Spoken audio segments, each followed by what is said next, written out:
Terminer cette session avec Vivian, et je te laisse la main tout de suite, sur son expérience déconnectée. Merci beaucoup, Ludovic, pour cette charmante introduction. Bonjour à toutes et à tous. Alors oui, je vais vous faire un petit retour d'expérience sur c'est sur le paradoxe de la matinée. On vient dans un salon qui est consacré au numérique et à la connexion, quelque part. Et on me demande de vous parler d'une expérience de déconnexion. Ben bon, on va essayer de faire ça. Alors effectivement, je suis une personne extrêmement connectée dans ma vie de tous les jours. Et l'été dernier, je suis parti en famille 12 jours en vacances. Et pendant 12 jours, je vous assure que c'est vrai, je n'ai touché aucun appareil numérique. Je ne me suis connecté à rien du tout. Et tous les soirs, j'ai noté sur un blog qui n'était pas connecté. Du coup, j'avais mon ordinateur connecté à rien. Ça ne sert à rien, un ordinateur connecté à rien. Mais ça me servait juste à écrire de fait. J'écrivais tous les soirs un petit peu ce que je ressentais. Alors, moi je suis devenu un hyper connecté il y a longtemps.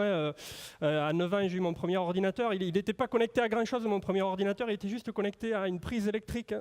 C'était pas beaucoup, mais c'était énorme pour moi. Et puis, après 98,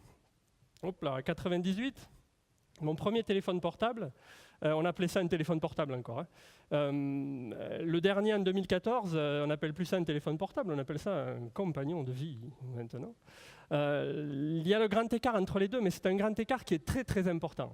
En fait, on s'aperçoit que l'évolution technologique des outils et les fonctionnalités qu'on rajoute dans ces outils-là font qu'on a des sphères qui commencent à s'entrecroiser. Ça devient très délicat d'avoir des vrais moments de repos, des vrais moments où on se pose, des vrais moments où on profite d'un moment avec sa famille. Et pourquoi ? Parce qu'on a toujours dans la poche un appareil qui vous relie à une autre sphère, qui va être la sphère plus professionnelle, la sphère de son travail, la sphère de ses problèmes, je dirais. Et plus on s'aperçoit que les outils se connectent et évoluent technologiquement, plus ces deux sphères s'interpénètrent. Marc Arthur le disait tout à l'heure dans son intervention, où il disait « Moi, que je peux être le matin un petit peu en congé, l'après-midi je travaille, je suis à Madrid, etc. » Pourquoi ? Parce qu'il disait « J'ai mon bureau dans la poche et j'ai mon smartphone dans la poche. » Cette interpénétration des mondes grâce à ces outils ou à cause de ces outils numériques, c'est très très difficile pour le tourisme. Pourquoi ? Parce qu'en général, quand on prend des vacances, qu'on part quelque part en vacances, c'est justement pour couper quelque part, pour se reposer. Et moi, le premier objet que je touche le matin quand je me lève, c'est mon smartphone. Le dernier que je touche dans la journée, c'est mon smartphone. Et que je sois en vacances ou pas, c'est la même chose. Alors, un hyper connecté, il a une vision du monde un petit peu bizarre. Il y en a plein dans cette salle qui sont des hyper connectés. Je vois sur toutes les tables, il y a au moins 1 ou 2 écrans. Certains sont allumés, certains travaillent en ce moment, certains tapent des trucs, je le vois. Je vois tout d'ici. C'est ça, des hyper connectés. La vision du monde d'un hyper connecté, elle est très très bizarre. Regardez le reflet de Google dans cet œil-là. C'est ça la vision d'un hyper connecté. Le réflexe, c'est ça qui est terrible. C'est le fait de se dire, j'ai un réflexe maintenant. J'ai besoin de savoir quelque chose.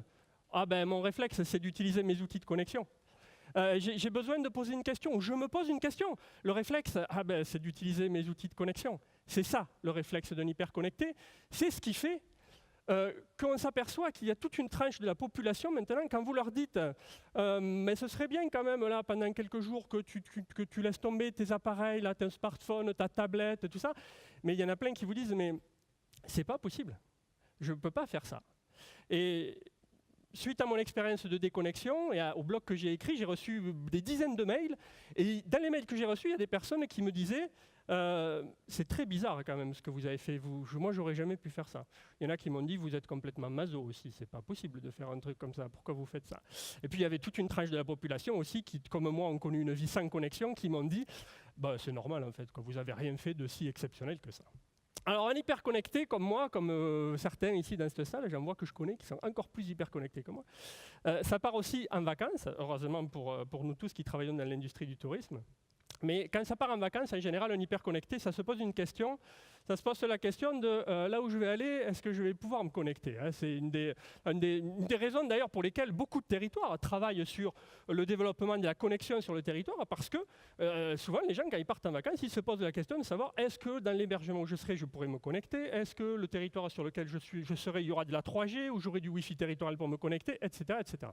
Alors, Bien sûr, la question que cela pose et la difficulté que cela pose, c'est lorsque l'on est en vacances et lorsqu'on est sur un territoire très connecté, est-ce qu'on peut vraiment profiter d'un séjour et est-ce qu'on peut vraiment couper ? C'est pas si facile que ça. Se dire simplement, oh, je prends mon smartphone avec moi, mais je le regarderai pas trop. Non, chérie, je te jure, je le regarderai pas trop, juste un peu les mails quand même, parce qu'on ne sait jamais si je reçois un SMS, quand même, il faut que je regarde, parce qu'on ne sait jamais, etc. Et c'est la difficulté que j'ai choisie. Plein de fois, je me suis dit, mon Dieu, si jamais, là, pendant mon expérience de déconnexion, je me reconnecte juste pour regarder, c'est fini, je suis foutu, je vais replonger quelque part. Alors j'ai fait quelque chose qui est assez extrême en fait, c'est que j'ai en fait tout coupé. J'ai coupé mon téléphone, ma tablette, j'ai enlevé la puce 3G dans mon ordinateur, j'ai absolument tout coupé et je l'ai fait subir à ma famille aussi. Hein. Ah oui, parce que les enfants, ils ont des DS, là, des trucs comme ça, mais c'est connecté aussi, ces appareils, ça va sur Internet, etc. Ma femme aussi, très très connectée comme personne. Donc j'ai tout coupé, plus de réseau social, plus de SMS, plus de téléphone, plus de web au sens large, plus rien. Pendant 12 jours, une éternité. Je pars de l'aéroport à Barcelone, 23h, je regarde mon smartphone pour la dernière fois, je l'éteins, il est éteint.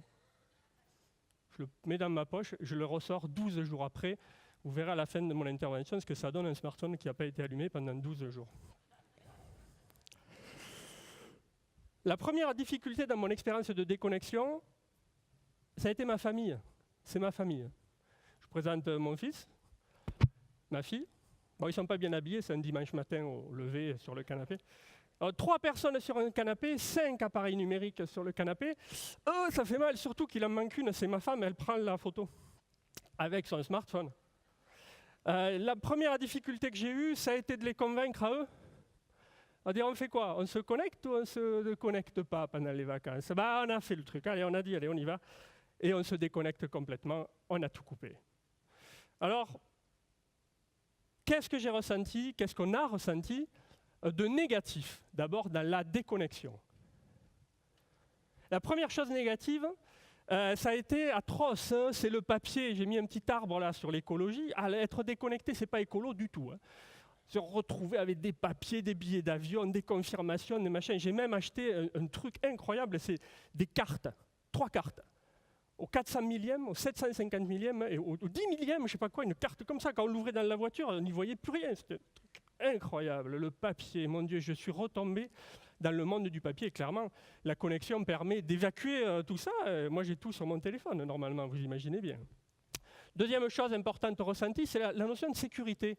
En faisant cette expérience, je me suis aperçu à quel point, pour un territoire, dans certains cas particuliers, je vous rappelle, j'étais en Islande, proposer de la connexion pour un territoire donne un sentiment de sécurité aux gens, surtout aux touristes. La connexion est une sorte de rambarde de sécurité invisible à laquelle on peut s'appuyer. On peut se dire, oh, si on va le faire, on va tenter, on va aller plus loin, oui, on va prendre ce chemin avec les enfants, on va le faire, on va prendre cette piste en voiture, on va le faire. Pourquoi on va le faire? Parce que de toute façon, si on a un problème, on a de la connexion.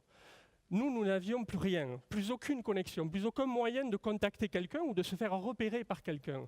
Et j'ai vraiment senti cette notion d'insécurité pour un hyper-connecté comme moi, que constituait le fait de ne plus avoir de connexion.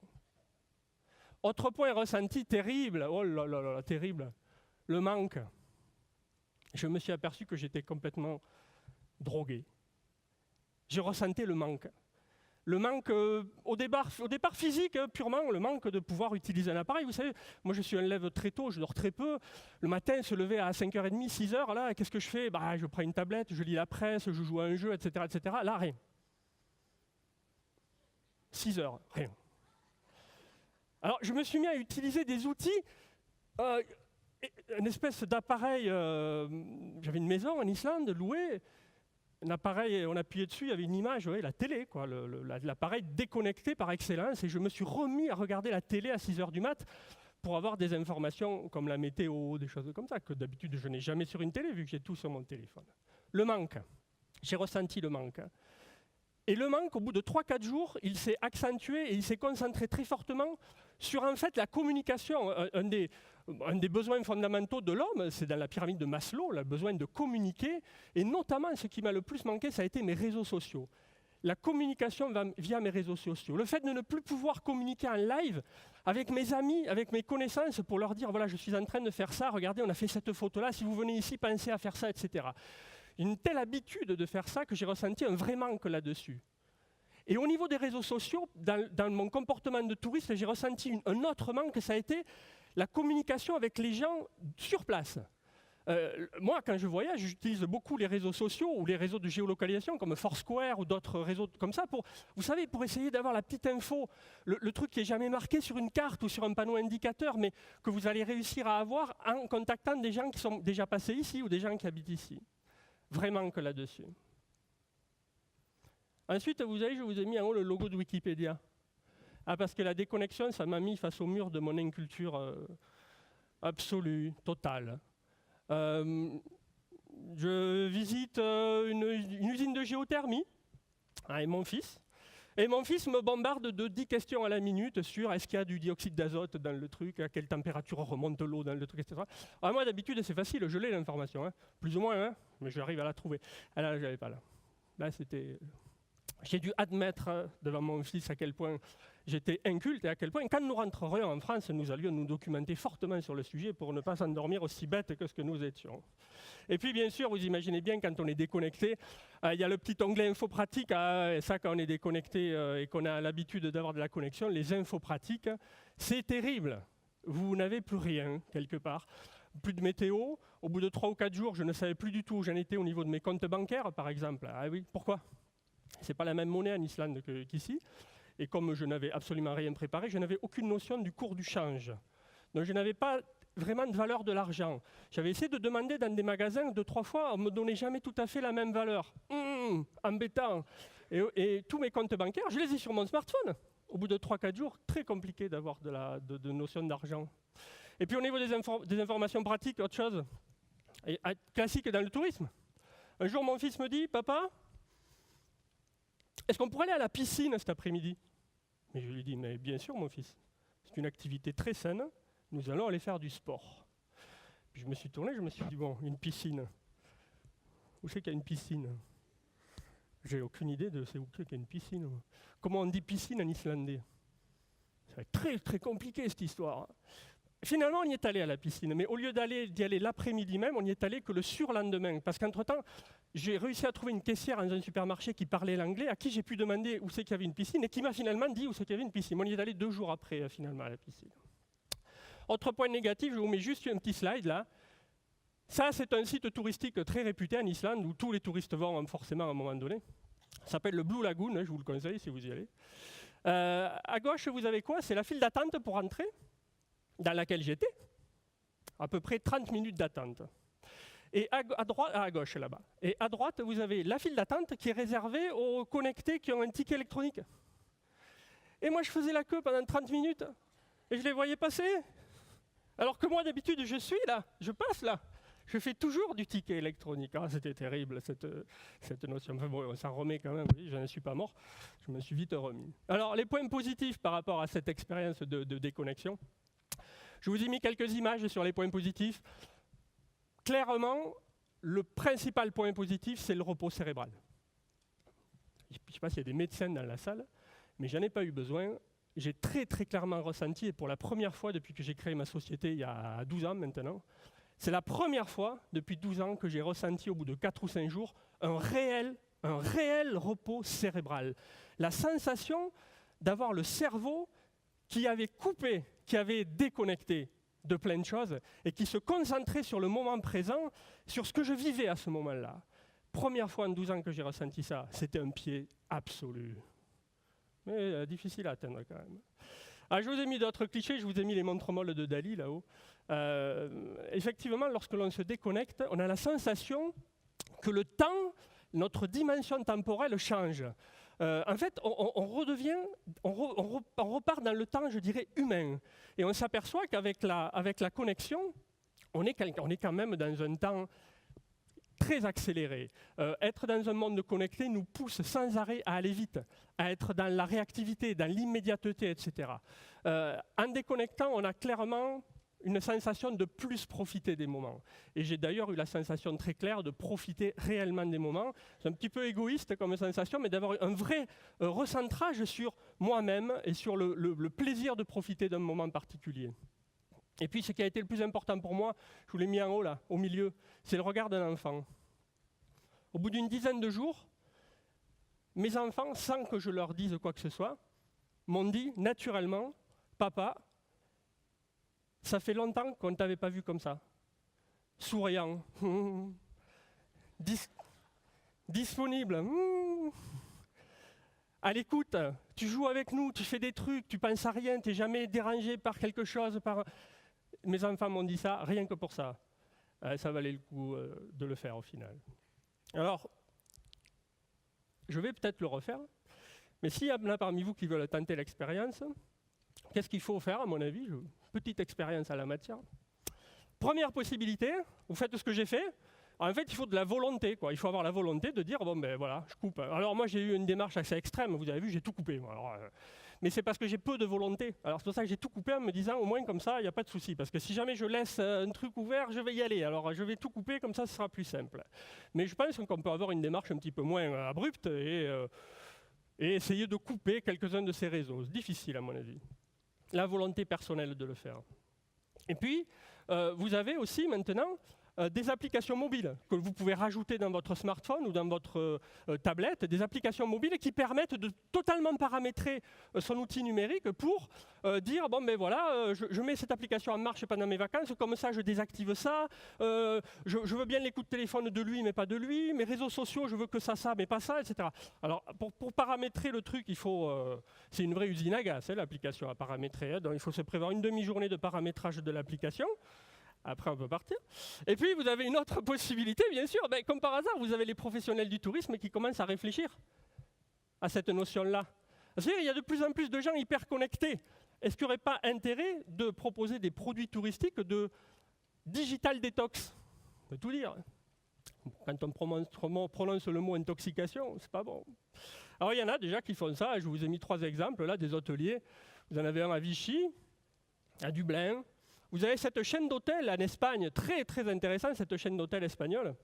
C'est une chaîne d'hôtels qui propose une espèce de package de déconnexion. Alors, vous n'êtes pas obligé de le faire, mais si vous allez là avec l'option déconnexion, ben, ça va être simple dans ces hôtels. Chaque fois que vous irez à l'accueil et que vous allez donner par exemple votre smartphone, vous le donnez à l'accueil, alors ils le prennent, tout un cérémonial, ils le mettent dans un coffre, ils ferment, et en échange, ils vous donnent un bon pour aller vous faire masser au spa, pour aller faire du sport, des choses comme ça. Le lendemain, vous redescendez avec le smartphone de votre femme, que vous piquez en douce, bien évidemment, et vous allez donner pour avoir un autre massage avec le truc. C'est ces produits touristiques qui proposent, en échange d'un produit numérique, un produit de bien-être quelque part. C'est étonnant. Alors, je vous avais dit que pour finir, je vous parlerai du retour. Ah, le retour. Retour très tard, Barcelone aussi, je partais de Barcelone, retour Barcelone, très tard, et puis dans la voiture, passage de la frontière française, rallumage du smartphone, et là ça monte. Et ça met un moment à monter. Quand on se déconnecte pendant 12 jours, ce qui est certain, c'est que notre vie de connecté, elle ne s'est pas déconnectée du tout. Hein. Elle a continué plein vert, plein badin, tout le temps. Et quand on arrive, vous voyez les notifications, vous avez 800 mails, des notifications Facebook en pagaille, etc. Très, très difficile. Que vous dire sur les emails? J'ai eu un truc particulier.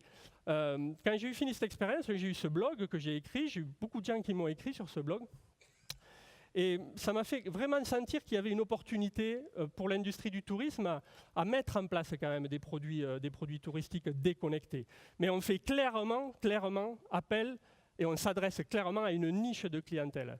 Ce que ça m'a clairement fait ressentir, c'est que pour un territoire, et notamment pour un territoire touristique, proposer de la connexion sur son territoire, c'est une norme d'accueil basique pour l'immense majorité des gens, et ça doit faire partie vraiment des points basiques pour n'importe quel territoire, de se dire il faut qu'en tout point ici, les gens puissent se connecter. J'étais en Islande. L'Islande est un pays où il y a des espaces naturels immenses, vous faites 5 heures de piste sans voir personne, etc. Et pourtant, en Islande, il y a de la connexion visiblement à peu près partout, avec du réseau 3G à peu près partout. Vous avez du Wi-Fi dans les bus d'excursion, vous avez du Wi-Fi dans tous les lieux publics, etc. Et l'accueil numérique a commencé comme ça pour eux. Voilà pour cette petite expérience. Je vous remercie beaucoup pour votre attention et je vous conseille de le faire au moins une fois dans votre vie.